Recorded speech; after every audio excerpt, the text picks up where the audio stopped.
ATV riding is one of my favorite pastime hobbies, whether it be solo riding or just to enjoy with friends and family. I've been riding now for almost 30 years. Throughout that time, I've owned many different types and styles of ATVs, ranging from sport to utility. The need to definitely wear the appropriate riding safety gear is always a must. But even wearing the correct gear doesn't always cut it. Accidents can, do, and will happen. In all those years of riding, I've seen many different accidents. I've even had a few myself. From the minor to the severe, I've seen it all. There's nothing more terrifying to me than the thought of a friend or a loved one being injured in front of me and not being able to affect a positive outcome. That's why anymore, I always ride with our emergency EDC bag that covers, in my opinion, some of the most common things that could happen out there while riding. Stick around and we'll go over what I carry in my bag and maybe inspire you to start carrying one yourself.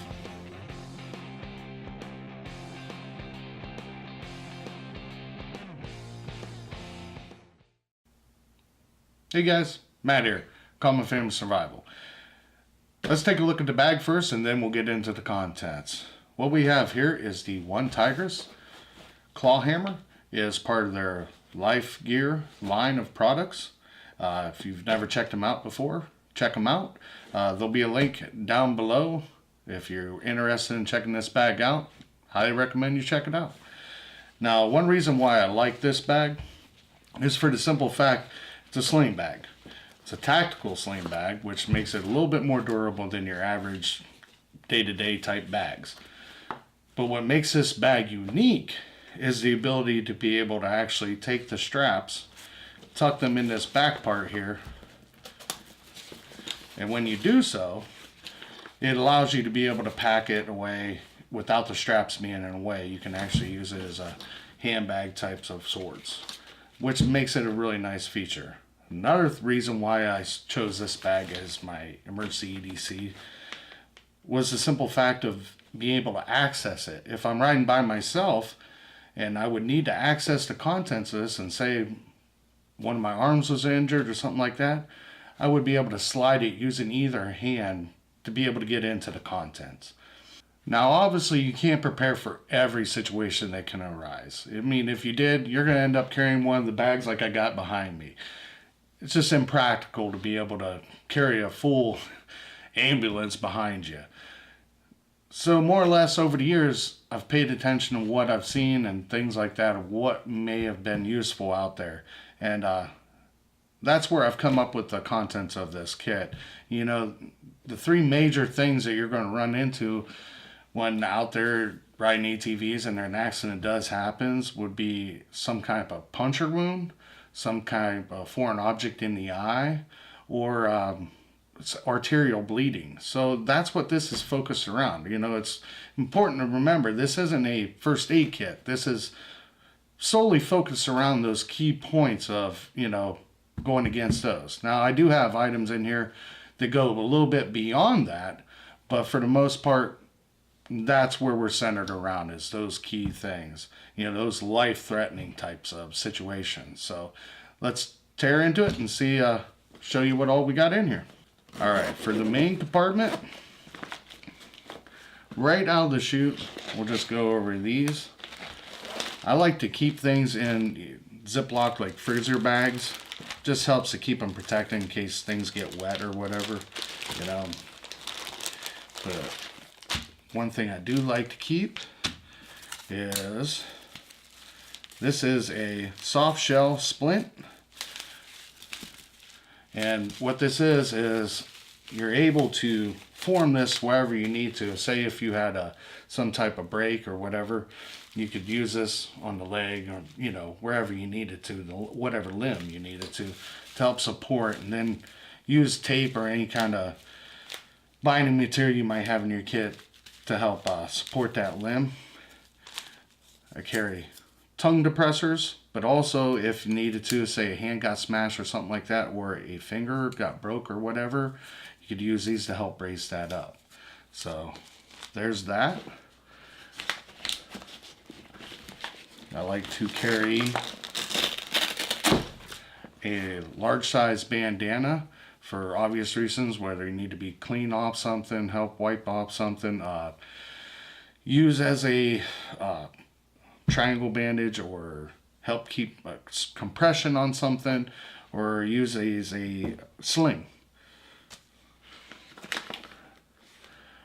Next up, now I keep all the items in this together, so that way if I needed to, I could grab it real quick. And it's just like a little travel bag you can buy at any kind of department store or whatever, but pretty much all the items in here are for arterial bleeding or puncture wounds. There's some other stuff in here, and we'll go over that, but go ahead and open it up. First off, have a rat's tourniquet. Oop. We have some tape. We have some scissors, safety scissors for cutting away any type of clothing you might need to get to. Have a pack of latex gloves. We have 2 forms. We have a hemostatic dressing.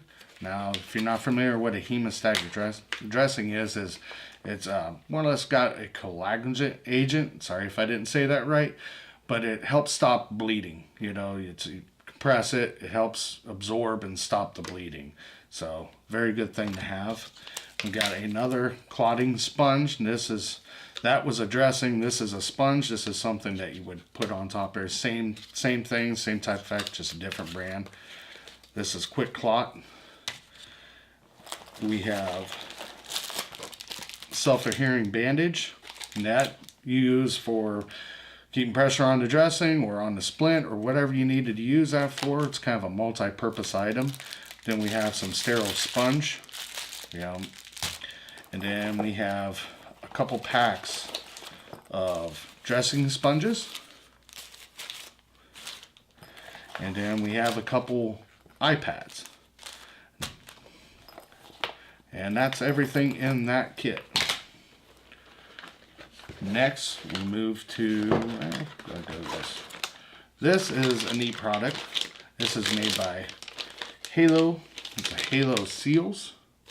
It's more or less like a giant sticker that would be for maybe a chest cavity, or I mean, you could use it anywhere, but it's big enough to use on your abdominal region or anything. But there's 2 of them in this pack, and it's really nice. They seal up to help stop bleeding and things like that. So that's that.